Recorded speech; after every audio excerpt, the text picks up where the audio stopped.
Puji Amin. Tuhan, firman Tuhan malam Amin. hari ini di dalam Galatia pasal 5 ayat 16 sampai dengan ayatnya yang ke-26 ini menjadi dasar untuk kita dibukakan kebenaran-kebenaran sepanjang bulan April tentang melepaskan kedagingan. Saya belum kupas tentang kedagingan, tapi saya malam ini akan buka bagian pertama tentang keinginan daging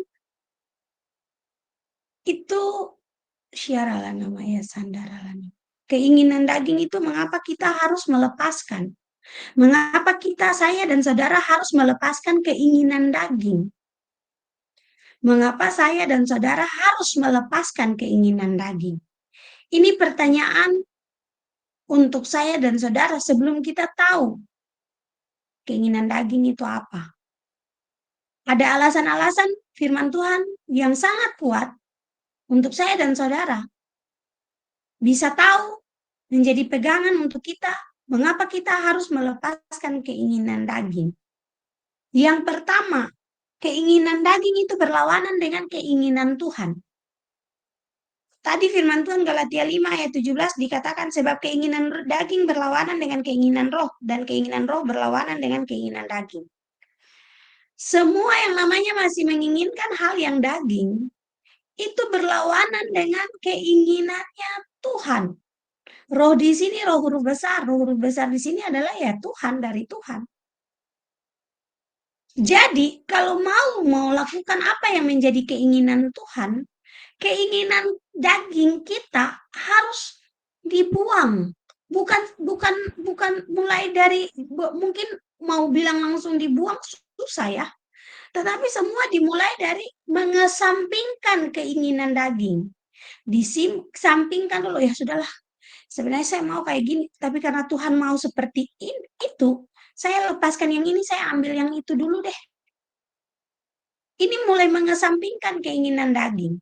Sesudah kita mengesampingkan keinginan daging, kita mulai ikuti keinginan Tuhan, kita dapat sesuatu hasil dari keinginan Tuhan, berarti kita mulai lupa, oh saya nggak bakalan ambil yang saya pilih lagi deh, saya pilih yang Tuhan pilih saja.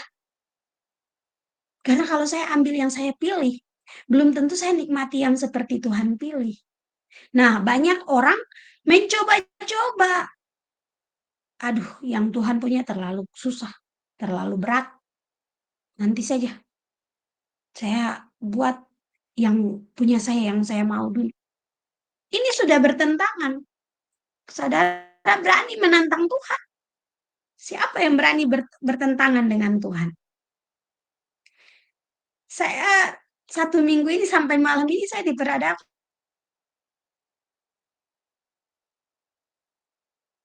sama Tuhan. Kamu mulai puasa malam ini sampai hari Minggu. Sampai hari Minggu. Sore baru buka puasa. Nah, saya mulai puasa tadi malam, tadi siang. Saya udah berpikir, aduh Tuhan, saya lagi pingin makan ini, pingin makan ini. Lalu saya mulai tawar-menawar dengan Tuhan. Yang ingin makan kan saya, daging saya. Bukan itu yang Tuhan inginkan. Lalu Tuhan saya mulai tawar-menawar dengan Tuhan. Sudah Tuhan, hari ini puasanya sampai jam 5 saja, jam 4 saja. Selesai doa puasa, buka buka puasa, saya buka puasa. Nanti malam saya lanjut lagi, besok lagi. Nanti malam setelah saya makan, saya lanjut besok lagi. Tiba-tiba Tuhan jawab saya begini, kalau kamu buka puasa sore ini, kamu puasa lagi sampai minggu depan. Setiap hari harus puasa sampai minggu depan. Tapi kalau kamu tahan sampai besok hari Minggu, sore kamu buka, berarti kamu tidak perlu puasa lagi sepanjang minggu depan. Karena sepanjang minggu depan itu tantangannya beda. Tiba-tiba Tuhan kasih saya pengertian begini. Kalau kamu tahan sampai besok, kamu kan tidak beraktivitas ke kantor, bahkan ke kantor cuma sebentar saja. Sesudah itu kamu balik. Jadi kamu punya waktu untuk terus berdoa dan beribadah, ambil pujian penyembahan, bawa pergumulanmu. Kamu punya waktu dengan Tuhan 2 hari ini lumayan banyak. Aktivitasmu tidak padat. Tapi kalau kamu tidak taat hari ini, dan Tuhan kasih kamu kelonggaran untuk sampai minggu depan, belum tentu hari Senin kamu berhasil, hari Selasa kamu berhasil, hari Rabu kamu berhasil. Karena kamu punya beban pekerjaan yang di minggu besok sebelum Lebaran ini kan lumayan banyak. Saya langsung terdiam dan saya bilang, oh iya Tuhan. Akhirnya saya ambil puasa. Wah, puji Tuhan saya ambil puasa sampai malam ini. Saya bilang sama Tuhan, kok saya lemah sekali Tuhan. Tuhan bilang, ya iya, karena kamu masih memikirkan apa yang kamu inginkan, bukan apa yang Tuhan inginkan. Akhirnya saya ambil Alkitab, saya duduk baca Alkitab, saya ingat terus, saya baca terus, saya baca terus, saya baca terus, saya baca terus, saya baca terus. Selesai saya baca, saya bilang, iya ya Tuhan, coba dari tadi saya baca Alkitab terus, terus, terus, terus, terus, tidak boleh berhenti. Berarti sesuai dengan apa yang firman Tuhan katakan, roh penurut, tetapi daging lemah. Kalau roh tidak dikasih makan, daging menjadi lemah, roh ikut maunya daging. Artinya, sesuatu yang menjadi maunya Tuhan, kita tidak ikut. Jadinya kita ikut apa yang menjadi maunya kita. Dan otomatis itu pasti berlawanan dengan apa yang menjadi maunya Tuhan. Seperti yang firman Tuhan katakan. Jadi saudara, Galatia pasal 5 ayat 17. Sebab keinginan daging berlawanan dengan keinginan roh. Bagaimana supaya apa yang menjadi maunya Tuhan itu sama dengan apa yang menjadi maunya saya, Tuhan bisa ikuti. Nanti kita lihat ke depan. Bagaimana supaya saya apa yang saya mau, Tuhan bisa ikuti. Tuhan juga bisa dengar, Tuhan bisa setuju. Oh ya ini karena Nali mau jadi, saya ikut maunya dia. Bisakah seperti itu? Bisa. Caranya ya saya harus hidup di dalam Tuhan. Itu jaminan yang Tuhan bilang. Saya harus ikut maunya Tuhan dulu. Jadi poin yang pertama saudara, ingat keinginan daging itu berlawanan dengan keinginan Tuhan. Makanya saya dan saudara dimintakan sama Tuhan mulai lepaskan yang namanya kedagingan. Kalau kita mulai melepaskan yang namanya kedagingan, kita ikut yang namanya maunya Tuhan, berarti Yohanes pasal 15 ayat 7 itu bisa jadi bagian kita. Tuhan ikuti apa yang menjadi maunya kita. Karena Tuhan tahu anakku minta ini bukan untuk dia, tapi dia mau mempermuliakan saya dengan apa yang dia minta ini. Minta tolong Ona baca di Yohanes 15 ayat 7.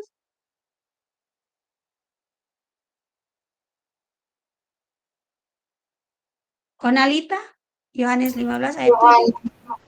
Yohanes 15 ayat 7, demikian firman Tuhan, jikalau kamu tinggal di dalam aku dan firmanku tinggal di dalam kamu, mintalah apa saja yang kamu kehendaki dan kamu akan menerimanya. Amin. Amin.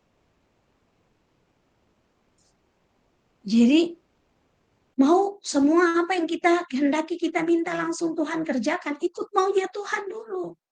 Saya selalu bilang Allah kita bukan Allah yang berhutang. Allah kita bukan Allah yang suka janji-janji. Apa lagunya bilang, tapi janji, tinggal janji. Janji-janji ngomongnya manis-manis enggak terrealisasi, tidak. Allah kita selalu mengerjakan segala sesuatu bagi anak-anaknya tepat pada waktunya. Dia selalu menepati janjinya. Dia tidak pernah berlaku curang atas saya dan saudara. Dia tidak pernah berhutang atas saya dan atas hidup saya dan saudara. Jadi mari keinginan daging itu berlawanan dengan keinginan Tuhan. Makanya Tuhan mau lepaskan kedagingan supaya ikut maunya Tuhan. Bisa lakukan maunya Tuhan itu apa. 1 Yohanes pasal 2 ayat yang ke-16 ada dikatakan begini. Sebab semua yang ada di dalam dunia yaitu keinginan daging. Saudara lihat, semua yang ada di dalam dunia yaitu keinginan daging dan keinginan mata serta keangkuhan hidup bukanlah berasal dari Bapa melainkan dari dunia. Keinginan-keinginan dunia. Ah, hari Minggu malam saya pergi nonton di XX1. Iya, orang-orang yang di kota bilang, di Dogo selamat tinggal ya, kami main-main ke XX1 dulu.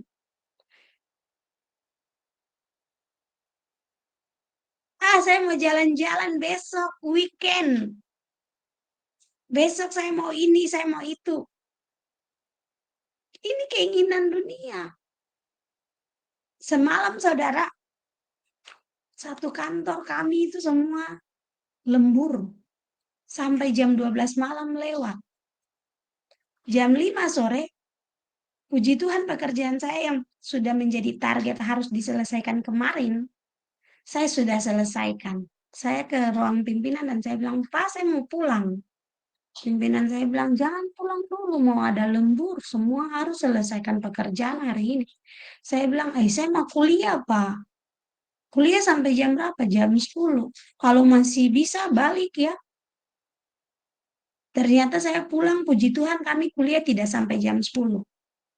Selesai kuliah, pas jadwal saat teduh, pengajaran hari Jumat. Selesai pengajaran hari Jumat semalam, ada teman saya hubungi. Balik kantor, saya bilang selamat bekerja.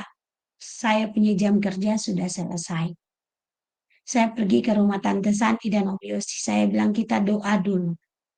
Puji Tuhan selesai doa, saya balik ke rumah sudah jam 1, hampir setengah 1. Di status teman-teman saya itu semuanya tentang bekerja.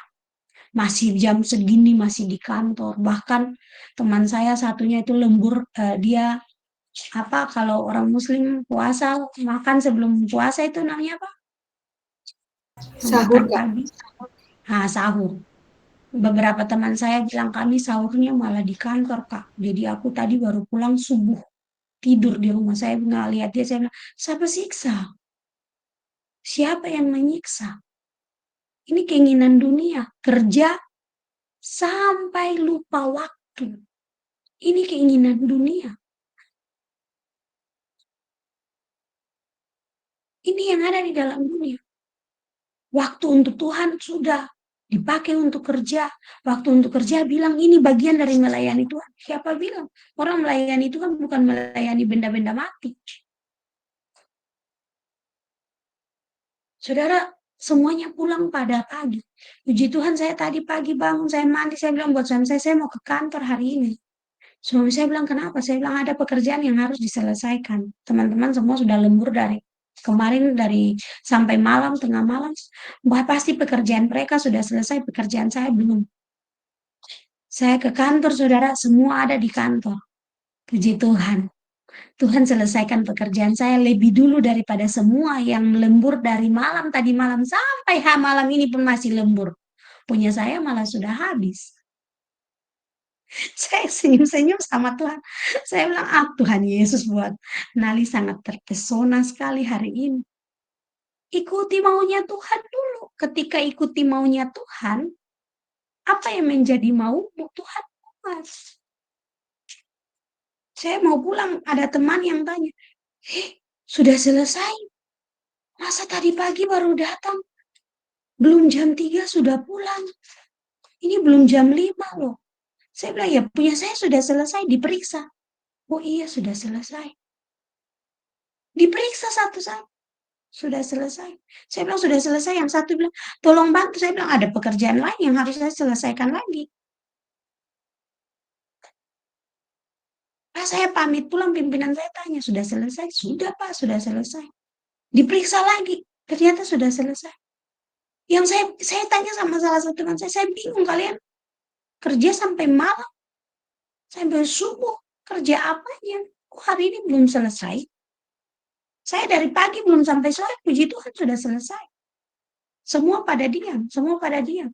Semua bilang, tadi punya kanali error nggak banyak ya? Punya saya error tidak banyak.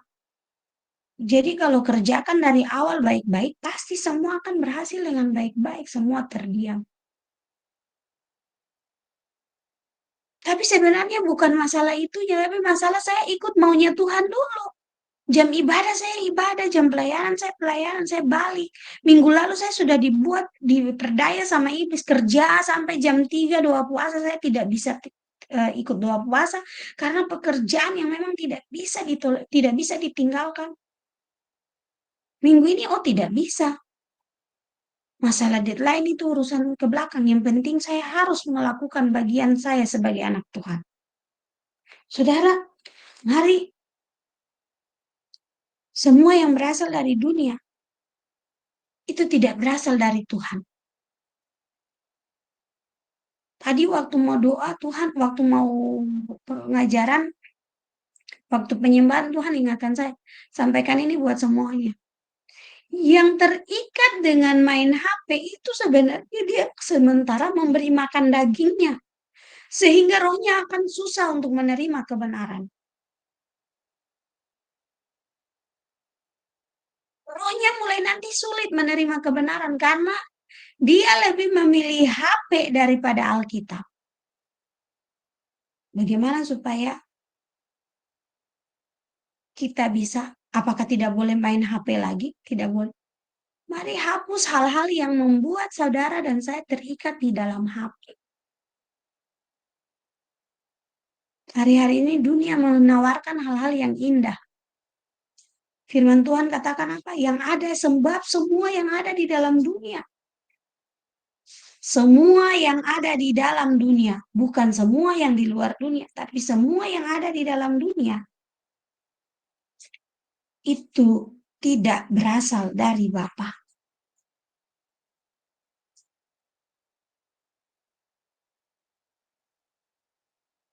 Jadi mari jangan melakukan sesuatu yang berlawanan dengan keinginan Tuhan. Kalau saudara dan saya melakukan sesuatu yang berlawanan dengan keinginan Tuhan, berarti kita sementara menantang Tuhan. Berani tantang Tuhan? Kalau ada yang berani tantang Tuhan, maju sudah. Saya mengundurkan diri perlahan-lahan. Selanjutnya, kita lihat di dalam Roma pasal 8 ayatnya yang ke-6.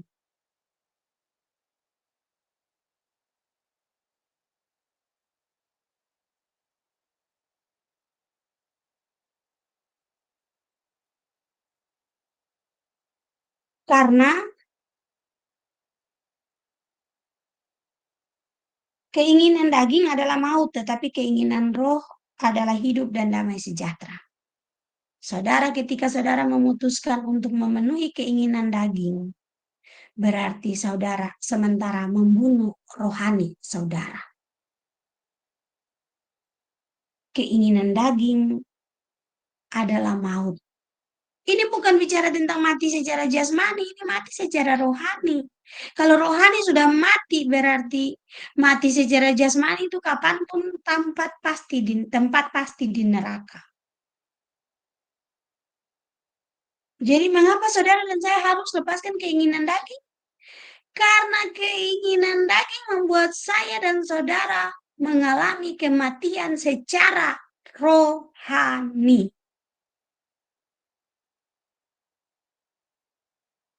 Tidak salah Tuhan Yesus bilang, manusia hidup bukan dari roti saja tapi juga dari firman. Bukan tubuh jasmani saja yang membutuhkan makanan, tapi tubuh rohani juga. Yang jadi masalah kebanyakan orang tidak pernah memberi makan rohaninya. Dagingnya yang lebih banyak dimakan. Makanya firman Tuhan sekali, roh penurut daging lemah. Roh penurut daging lemah. Roh ikuti yang mana? Tapi kalau daging sudah lemah, roh ikuti yang daging.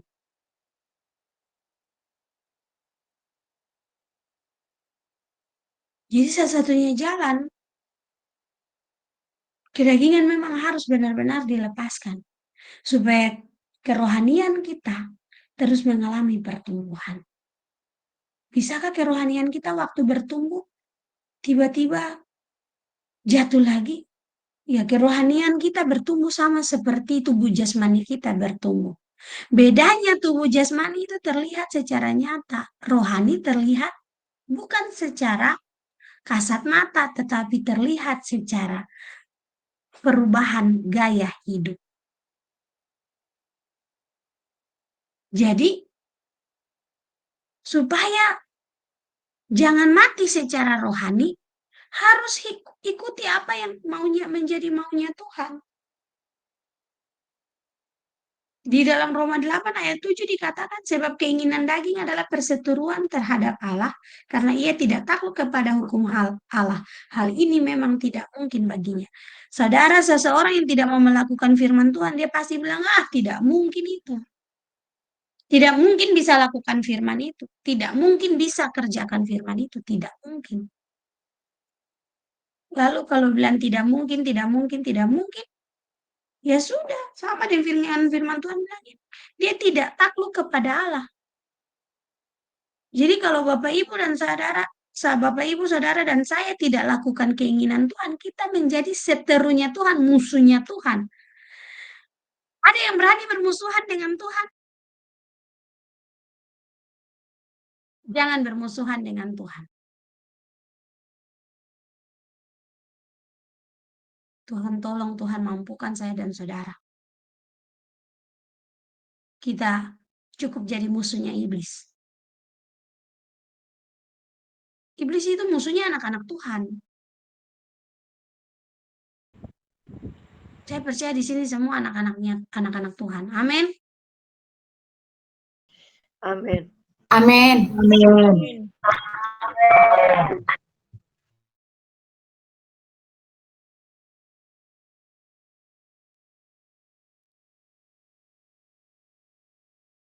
Jadi saudara harus hidup menurut maunya Tuhan. Lepaskan keinginan daging. Yang ketiga, poin yang ketiga terakhir, mengapa keinginan daging harus dilepaskan? Yang pertama, berlawanan dengan Tuhan. Yang kedua, membuat kerohanian kita mati, membuat rohani kita mati. Dan yang terakhir, saudara lihat di dalam Roma pasal 8,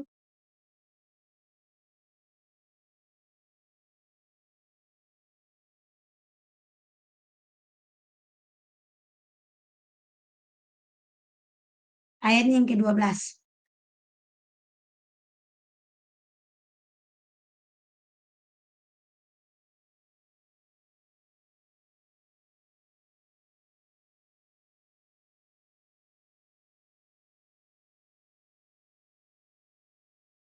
Minta tolong satu orang baca Roma 8 ayat 12.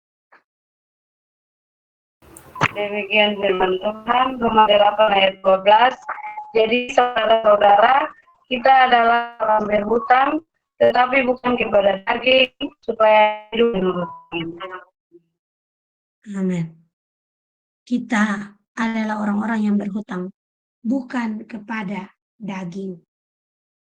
Tetapi kita adalah orang-orang yang berhutang kepada Tuhan. Saudara dan saya tidak bisa membalas hutang kita kepada Tuhan. Satu-satunya hutang kita Tuhan lunasi adalah hidup di dalam Dia. Ikuti maunya Dia. Ikuti maunya Dia. Roma 8 ayat 12. Saudara-saudara, kita adalah orang-orang yang berhutang, tetapi bukan kepada daging, supaya hidup menurut daging. Saudara dan saya bukan orang-orang yang berhutang kepada daging, tetapi kita berhutang kepada Tuhan. Kalau utang buat Tuhan, jang balaga, jang sombong. Orang Ambon bilang jang balaga, jang sombong. Kita berhutang banyak kepada Tuhan. Kita tidak bisa membayar. Bahkan Tuhan Yesus bilang, Tuhan Yesus sudah lunas bayar kita. Tebus saya dan saudara dari dosa. Sudah dilunasi semuanya. Dengan cara apa? Dagingnya Tuhan Yesus dicabik-cabik. Hanya supaya saya dan saudara selalu ingat. Kedagingan itu membawa kita kepada kebinasaan. Kepada hal-hal yang menyakitkan. Tuhan Yesus sudah ambil alih semua itu. Saudara ingat waktu murid-murid lihat Tuhan Yesus. Mereka pada takut. Lalu Tuhan Yesus bilang buat salah satunya Thomas. Tuhan Yesus bilang buat Thomas, hantu itu tidak ada tulang dan daging. Saya masih ada daging, saya masih ada tulang ini. Padahal sudah selesai apa? Sudah selesai disiksa, dipaku di kayu salib. Bahkan sampai turun ke dalam dunia orang mati, dikuburkan. Tuhan Yesus bilang buat Thomas, ini bukan setan, setan tidak ada daging dan tulang. Ini saya punya daging, lihat ini raba ini tangan yang kemarin dapat paku. Makanya surga sangat menghargai darah anak domba. Saudara kalau baca di kitab Wahyu, suasana surga, surga tidak jarang baru sebut nama Yesus, selalu ulang-ulang nama anak domba Allah, anak domba, darah anak domba. Surga sangat menghargai bagaimana kedagingan Yesus Kristus. Harus dikuliti, harus dikupas, harus dicambuk. Hanya karena saya dan saudara harus terlepas dari yang namanya kedagingan. Tuhan buat itu totalitas.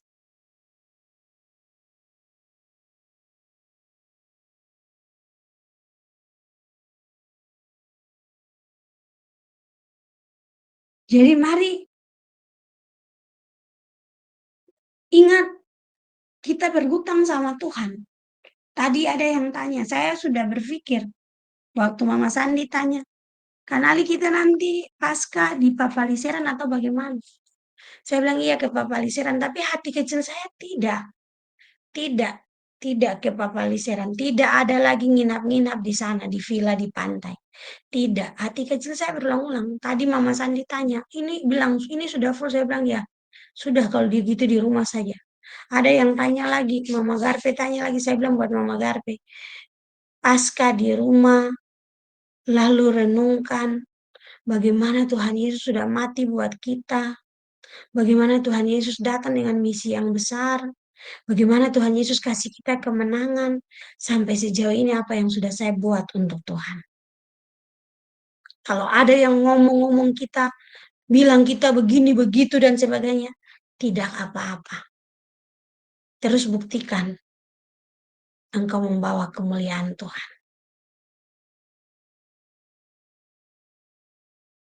Pastikan engkau terus jadi dampak buat orang-orang di sekeliling. Pastikan apa yang kau buat, Tuhan disenangkan.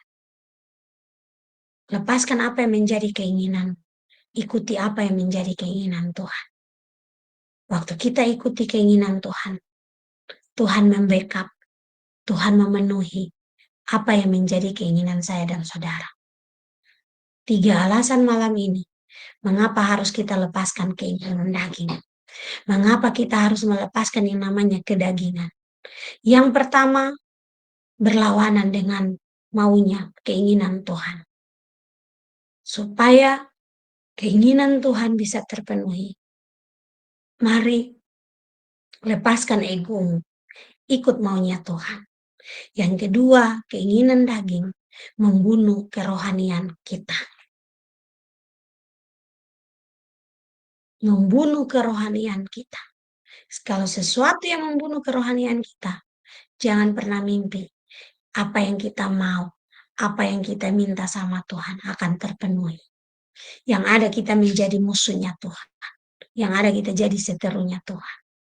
Dan yang terakhir, kita adalah orang-orang yang berhutang kepada Tuhan. Sampai hari ini, sampai malam ini, utang kita belum lunas. Dan tidak bisa dilunaskan. Yang luar biasanya Tuhan Allah kita bukan Allah yang sombong. Lalu kalau kita sombong sedikit, Tuhan bilang, belaga, nafas saja dari betamu. Luar biasanya Allah kita tidak seperti itu. Allah kita malah, aduh nggak apa-apa deh. Saya kasihan sama dia. Dia pakai nafas saya pinjamkan nafas ke dia. Dia sombong sama saya, tidak apa-apa, saya kasihan sama dia. Saya kasih dia kesempatan untuk bertobat besok. Mari malam ini Tuhan mau bulan ini surga harus bersuka cita setiap hari. Kalau ini ada dalam diri saya dan saudara, mari kita minta ampun malam ini, bertobat sama Tuhan. Saudara, semalam ada satu orang telepon saya, hubungi saya, WA saya. Ada beberapa orang, banyak orang sebenarnya yang tadi malam sudah hubungi saya. Ada yang menyampaikan kekecewaan, ada yang menyampaikan terima kasih. Ada seorang bilang begini, Kakak Nali terima kasih. Saya dan istri tes, tapi saya saja yang lulus. Istri saya tidak lulus. Saya kecewa. Padahal ada yang tidak ikut tes apa namanya. Kami punya 3 tahapan. Ada yang ikut tes tahapan, tidak ikut tes tahapan kedua atau ketiga, dia lulus. Saya balas dia. Kirim nama yang tidak ikut tes tahapan kedua dan atau tahapan ketiga, lalu dibilang dia lulus. Kirim namanya ke saya akan hubungi dia. Kamu hari ini dibatalkan lulusnya. Dia tidak berani kirim namanya. Lalu saya bilang buat dia, satu lagi saya mau bilang buat kamu, saya tidak pernah kasih masuk kamu karena kamu hubungi minta dimasukkan jadi petugas. Kamu benar-benar lulus karena memang nilaimu murni. Ada di angka 117 orang. Tolong sampaikan kepada orang-orang yang lain ya. Ada saudara-saudara saya juga yang hubungi saya, protes sama saya. Tolong sampaikan kepada yang lain. Saudara, akhirnya malamnya saya selesai doa, saya baca Alkitab, saya tanya sama Tuhan. Betul tidak 117 orang yang Tuhan sudah pilih lulus ini dari Tuhan atau dari saya sendiri? Melukai banyak orang, betul tidak Tuhan? Saya minta ampun sama Tuhan, saya berdoa, saya tanya sama Tuhan. Puji Tuhan tadi pagi Tuhan dapat kasih saya jawaban. Saya bersyukur sama Tuhan, saya bilang Tuhan terima kasih. Ini hal yang luar biasa yang sementara saya kerjakan di dalam kontrol dan kendali Tuhan. Tiba-tiba Tuhan ngomong sama saya gini, kamu tidak bisa berbuat baik terus kamu tidak bisa melakukan sesuatu yang ada dalam diri kamu kepada semua orang. Tapi Tuhan mampu melakukannya. Jadi ketika apa yang orang mau dari dalam diri kamu tidak terpenuhi, mereka akan kecewa sama kamu. Mereka akan mengata-ngatai kamu seperti ini, begini, begini, begini, dan begitu. Saya diam lalu saya bilang, lalu bagaimana Tuhan? Tugasmu adalah mendoakan orang-orang yang tidak bisa kamu tolong. Karena doamu itu menolong mereka. Akhirnya saya dulu, iya Tuhan, orang-orang yang tidak bisa saya tolong, 1, 2, 3, 4, 5, 6, 7, 8, 9, 10, 11, 12, 13, Tuhan yang tolong mereka. Puji Tuhan ada satu anak muda bilang, Ibu, saya puasa kemarin untuk ikut tes. Puji Tuhan saya lulus Ibu. Ini orang yang tidak pernah ikut. Saya dan teman saya Bu, kami tidak pernah ikut. Kami kemarin jalan, saya puasa sama Tuhan. Jadi kalau ada yang bilang jatah-jatahan, ya biar Tuhan yang nanti melihat. Jadi puji Tuhan Bapak Ibu, jalan dengan keinginan Tuhan, berlawanan dengan keinginan kita. Dan pasti sesuatu yang berlawanan dengan keinginan kita, pasti membuat saya dan saudara terluka. Tapi kalau kita ikut maunya Tuhan, Tuhan balut luka itu 2 kali lipat lebih hebat. Puji Tuhan, firman Tuhan saat teduh malam ini sampai di sini. Tuhan Yesus tolong, Tuhan Yesus mampukan kita tetap mengikuti maunya Tuhan. Dan kita dimampukan untuk melepaskan yang namanya keinginan daging. Haleluya. Amin.